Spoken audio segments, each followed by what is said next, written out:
Welcome to the Salmon Runs YouTube. Enjoy the video. In this video, I will explain how to use jump leads. First, always prioritize safety. Make sure both vehicles are turned off and in park or neutral.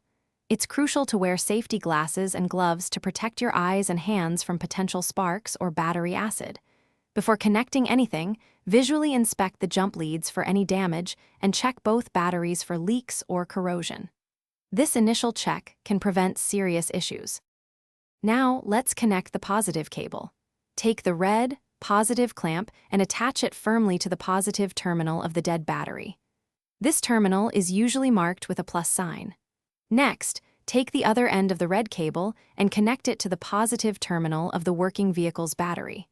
Double-check that both connections are secure and won't easily slip off, ensuring good electrical contact. Moving on to the negative cable. Connect one end of the black negative clamp to the negative terminal of the working battery. This terminal is typically marked with a minus sign. For the other end, find an unpainted metal surface on the dead vehicle's engine block or chassis, at least 12 inches away from the battery. Never connect the negative clamp directly to the dead battery's negative terminal, as this can cause a spark near flammable hydrogen gas. With all cables connected, start the working vehicle and let its engine run for about 5 to 10 minutes to charge the dead battery. Then, try to start the dead vehicle.